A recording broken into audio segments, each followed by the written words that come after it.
ಸೂಫಿ ಸಂತ ಶಿಶುನಾಳ ಶರೀಫ ಸಾಹೇಬರ ಜಾತ್ರಾ ಹಾಗೂ ಉರುಸು ಮಹೋತ್ಸವದ ಅಂಗವಾಗಿ ಫೆಬ್ರವರಿ 25ರ ಬೆಳಿಗ್ಗೆ 11 ಗಂಟೆಗೆ ಭಾವೈಕ್ಯತಾ ಧ್ವಜಾರೋಹಣ ಕಾರ್ಯಕ್ರಮ ಜರುಗಿತು.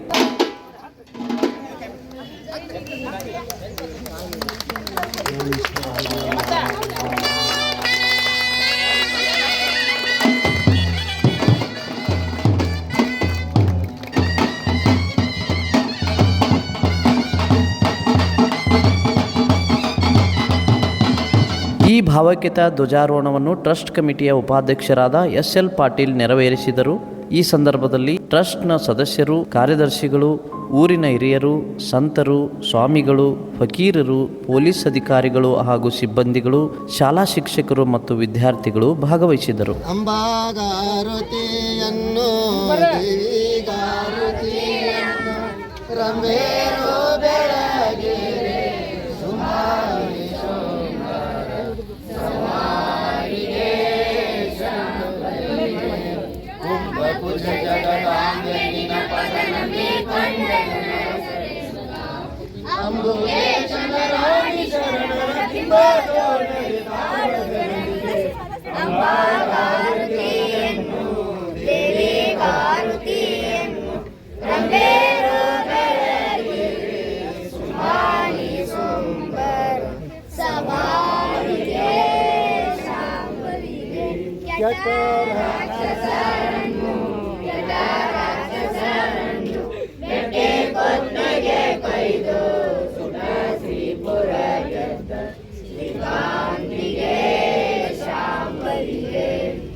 ಬಂಡಲಿ ಮೇರೆ ಬಂತ ಬಂಡರ ತುಂಡು ಮಾಡಿದ ಗಂಡ ದೇವತ ಕುಂಡಲೆ ಶಿಶುನಾಳ ದೀಶನ ಕಡೆ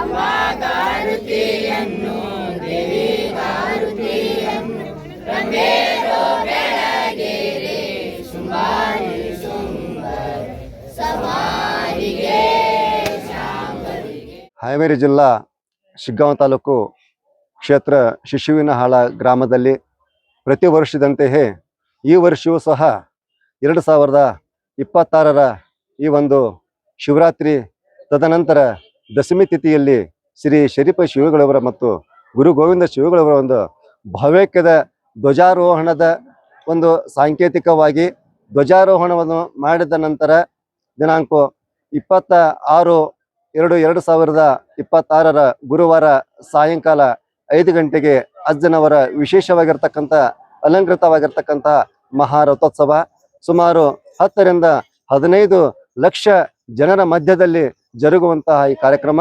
ಆ ಒಂದು ಕಾರ್ಯಕ್ರಮದಲ್ಲಿ ನಮ್ಮ ಕರ್ನಾಟಕದ ಮೂಲೆ ಮೂಲೆಯಿಂದ ಬಂದಿರತಕ್ಕಂಥ ಮಹಾದಾಸೋಹಿಗಳು ಸುಮಾರು 10 ಲಕ್ಷ ಜನರಿಗೂ ಸಹ ದಾಸೋಹವನ್ನು ಮಾಡುವಂತ ಆ ದಾಸೋಹ ಪ್ರೇಮಿಗಳು ಇದ್ದಾರೆ.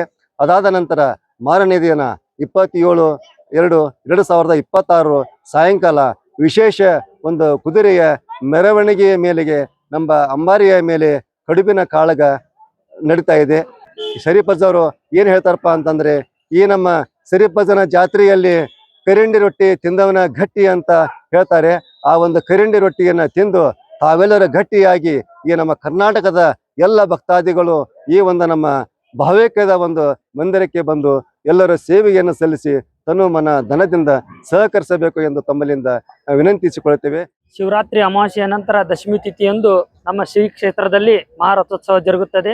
ಅಂದ್ರೆ ನಾಳೆ ದಿವಸ ದಶಮಿ ತಿಥಿ ಇರೋದ್ರಿಂದ ನಾಳೆ ಮಹಾರಥೋತ್ಸವ ಜರುಗುತ್ತದೆ. ಅದರ ಹಿಂದಿನ ದಿನ ಅಂದ್ರೆ ಇವತ್ತು ನವಮಿ ತಿಥಿ ದಿವಸ ನಾವು ಭಾವೈಕ್ಯ ಧ್ವಜಾರೋಹಣ ಅಂತ ಮಾಡ್ತೀವಿ. ಮುಖ್ಯವಾಗಿ ಇಲ್ಲಿ ಬರೀ ಸಾಧು ಸಂತರ ಅಂದ್ರೆ ನಾವು ಅದಷ್ಟು ವಿಚಾರ ಮಾಡಲ್ಲ. ಇಲ್ಲಿ ಫಕೀರರು ಇರ್ತಾರ, ಅದ್ರ ಜೊತೆಗೆ ನಮ್ಮ ಟ್ರಸ್ಟ್ ಸದಸ್ಯರು, ನಮ್ಮ ಊರ ನಾಗರಿಕರು ಎಲ್ಲರೂ ಸೇರಿ ಭಾವೈಕ್ಯ ಧ್ವಜಾರೋಹಣ ಮಾಡ್ತೇವೆ. ಇವತ್ತಿನ ಈ ಕಾಲಘಟ್ಟದಲ್ಲಿ ಭಾವೈಕ್ಯತೆಯ ಅವಶ್ಯಕತೆ ಭಾಳ ಐತಿ. ನಮ್ಗೆ ಆ ಜಾತಿ ಈ ಜಾತಿ, ಆ ಧರ್ಮ ಈ ಧರ್ಮ ಅನ್ನೋಕ್ಕಿಂತ ಶರೀಫಜ್ಜನ ಧರ್ಮದವ್ರು ನಾವು, ಶರೀಫಜ್ಜನ ಉತ್ತಮ ತತ್ವದವ್ರನ್ನ ಅಂತ ಸಂದೇಶ ಸಾರೋ ಸಲುವಾಗಿ ನಾವು ಇವತ್ತಿನ ದಿವಸ ಈ ಭಾವೈಕ್ಯ ಧ್ವಜಾರೋಹಣ ಮಾಡಿದ್ದೇವೆ. ಆಮೇಲೆ ನಾಳೆ ದಿವಸ ಮಹಾರಥೋತ್ಸವ ಸಾಯಂಕಾಲ 6 ಗಂಟೆಗೆ ಜರುಗ್ತದೆ. ಅದ್ರ ಮರನೇ ದಿವಸ ಅಂದ್ರೆ ನಮ್ಮ ಶುಕ್ರವಾರ ದಿವಸ ಸಾಯಂಕಾಲ 6 ಗಂಟೆಗೆ ಕಡುಬಿನ ಕಾಳಗ ಜರುಗುತ್ತದೆ. ನಮ್ಮ ಶರೀಫಜ್ಜನ ವಿಶೇಷತೆ ಏನಪ್ಪಾ ಅಂದ್ರೆ ಸುಮಾರು 200 ವರ್ಷಗಳ ಹಿಂದೆ ಅಂದ್ರೆ 1819ಕ್ಕೆ ಶರೀಫಜ್ಜರು ಹುಟ್ಟಿದ್ರು. ಜುಲೈ 3ನೇ ತಾರೀಕಿಗೆ ಹುಟ್ಟಿ ಜುಲೈ 3, 1889ಕ್ಕೆ ಅವರು ಈ ಲೋಕವನ್ನು ಬಿಟ್ಟರು. ಸುಮಾರು 70 ವರ್ಷಗಳ ಕಾಲ ಶರೀಫಜ್ಜವರು ಈ ನಮ್ಮ ಪುಣ್ಯಕ್ಷೇತ್ರದಲ್ಲಿ ಇದ್ರು. ಅವರು ಇಲ್ಲಿ ಗದ್ಗಿ ಅಂತ ಐತಲ್ಲ, ಆ ಗದ್ಗಿ ಮೇಲೆ ಶರೀಫಜ್ಜರದು ಅವ್ರದ್ದು ತಂದೆ ತಾಯಿಯವ್ರದ್ದು 3 ಜನರದು ಸಮಾಧಿ ಐತಿ. ಅಲ್ಲಿ ವಿಶೇಷವಾಗಿ ಅಲ್ಲಿ ಜೋಡಿ ಮರಗಳು ಇದಾವೆ. ನಿಮ್ಗೆ ಅದೊಂದು ಇತಿಹಾಸ ಗೊತ್ತಿರಲಿ ಅಂತ ಹೇಳ್ತೀನಿ. ಮೊದಲನೇದಾಗಿ ಅವ್ರ ತಂದೆಯವರು ಈ ದೇಹ ಬಿಟ್ಟಾಗ ಅವ್ರ ತಂದೆಯವ್ರದಲ್ಲಿ ಸಮಾಧಿ ಮಾಡಿ ಒಂದು ಬೇವಿನ ಗಿಡ ಹಚ್ಚಿದ್ರು ಅವರು ಶರೀಫಜ್ಜರು. ಸ್ವಲ್ಪ 8-10 ವರ್ಷಗಳ ನಂತರ ಅವ್ರ ತಾಯಿಯವರು ತೀರ್ಕೊಂಡ್ರು. ಅವ್ರದ್ದು ಸಮಾಧಿ ಅಲ್ಲೇ ಮಾಡಿ ಅಲ್ಲಿ ಇನ್ನೊಂದು ಬೇವಿನ ಗಿಡ ಹಚ್ಚಿದ್ರು. ಇವತ್ತಿನ ದಿವಸ ಅಲ್ಲೇ ನೀವು ಹೋಗಿ ನೋಡಿದ್ರೆ 2 ಬೇವಿನ ಗಿಡ ಇಲ್ಲ, ಒಂದೇ ಬೇವಿನ ಗಿಡ ಕಾಣ್ತೈತಿ. ಅದರ ನಂತರ ಎಲ್ಲ ನಮ್ಮ ಸದ್ಭಕ್ತರು, ಶರೀಫಜ್ಜನ ಸದ್ಭಕ್ತರು, ಶಿಶ್ನಾಳ ಗ್ರಾಮಸ್ಥರು ಎಲ್ಲರೂ ವಿಚಾರ ಮಾಡಿ ಶರೀಫಜ್ಜರ ಸಮಾಧಿನೂ ಅಲ್ಲೇ ಮಾಡಿದ್ರು. ಆಮೇಲೆ 3 ಜನರದು ಅಲ್ಲೇ ಇದ್ದಿದ್ದಕ್ಕೆ ಶರೀಫಜ್ಜರ ಸಮಾಧಿಗೆ ನೆನಪಿಗಾಗಿ ಅಲ್ಲಿ ಒಂದು ಮಲ್ಲಿಗೆ ಗಿಡ ಹಚ್ಚಾರ. ಹಿಂಗಾಗಿ ನೀವು ಅಲ್ಲಿ ನೋಡಿದ್ರೆ ವರ್ಷದ 12 ತಿಂಗಳು ಆ ಮಲ್ಲಿಗೆ ಗಿಡದಿಂದ ಹೂವು ನಮ್ಗೆ ಶರೀಫಜ್ಜನ ಗದಿ ಮೇಲೆ ಬೆಳ್ಕೊಂತ ಇರ್ತಾವು. ನಮ್ಮ ಶರೀಫಜ್ಜನ ವಿಶೇಷತೆ ಏನಪ್ಪಾ ಅಂದ್ರೆ ಅವರು ತತ್ವಪದಕಾರರು, ಆಶು ಕವಿಗಳು, ಏನು ನೋಡ್ತಿದ್ರು ಅದನ್ನು ಹೇಳ್ತಿದ್ರು ಅವರು. ಆಮೇಲೆ ಅವರು ಮುಲ್ಕಿ ಪರೀಕ್ಷೆಯನ್ನು ಪಾಸ್ ಆಗಿ ಇಲ್ಲಿ ಕ್ಯಾಲ್ಕೊಂಡದೊಳಗೆ ಸುಮಾರು 100 ವರ್ಷಗಳ ಕಾಲ ಶತಮಾನೋತ್ಸವ ಕಂಡಂಥ ಶಾಲೆಯೊಳಗೆ ಶಿಕ್ಷಕರಾಗಿ ಅವರು ಸೇವೆ ಸಲ್ಲಿಸಿದ್ರು. ಅದೆಲ್ಲ ಅನ್ನೋದಕ್ಕಿಂತ ಅವರು ಏನು ಇದು ನಾವು ಪವಿತ್ರವಾಗಿರ್ಬೇಕು, ಸಾಮಾಜಿಕ ಬದ್ಧತೆಯಿಂದಿರ್ಬೇಕು, ಜಾತಿಯನ್ನು ಮರೆತು ಇರಬೇಕು, ಇಲ್ಲಿ ದೊಡ್ಡವರು ಸಣ್ಣವರು ಅಂಥದ್ದಿಲ್ಲ, ಅಂತರ್ಭೇದ ಇಲ್ಲ ಅನ್ನೋ ಸಂದೇಶನ ಮೊದಲು ಕೊಟ್ಟಿದ್ರು. ಸರ್ವಕಾಲಕ್ಕೂ ಆ ಸಂದೇಶ ನಡಿತೈತಿ ಅಂತ ಹೇಳ್ತಾ ಇವತ್ತಿನ ಈ ಜಾತ್ರೆಗೆ ಆಗಮಿಸಿದಂಥ ಎಲ್ಲ ಸದ್ಭಕ್ತರಿಗೂ ನಮ್ಮ ಟ್ರಸ್ಟ್ ವತಿಯಿಂದ ಹಾಗೂ ಎಲ್ಲ ನಮಗೆ ಸರ್ಕಾರದ ವತಿಯಿಂದ ವಿಶೇಷವಾಗಿ ನಮ್ಮ ಅಧಿಕಾರಿಗಳು, ವಿಶೇಷವಾಗಿ ಪೊಲೀಸ್ ಅಧಿಕಾರಿಗಳು ಬಹಳಷ್ಟು ವ್ಯವಸ್ಥೆಯನ್ನು ಮಾಡಿಕೊಟ್ಟಿದ್ದಾರೆ. ಅವ್ರಿಗೂ ನಮ್ಮ ಸಂಸ್ಥೆ ವತಿಯಿಂದ ಧನ್ಯವಾದ. Pleasant opportunity to witness this beautiful program, I think, which is an annual program here being conducted in the holy place. I think this is an indication that two different religions, so they become together. That's why called Bhavaikya Dhwajarohana Utsava. So I have participated in this. Actually, I live in Delhi, so I've been invited separately. So I've been having a very nice time, very peaceful place. So this is one kind of lesson to the whole world. I think they are preparing so much of a lot of preparations they are making for food, accommodation and everything. So this organization, this Samiti people, we are thankful to everybody, for each and every small person who contributing for the success of this function. So very, very much thankful to you, to all the people. Please make it a grand success.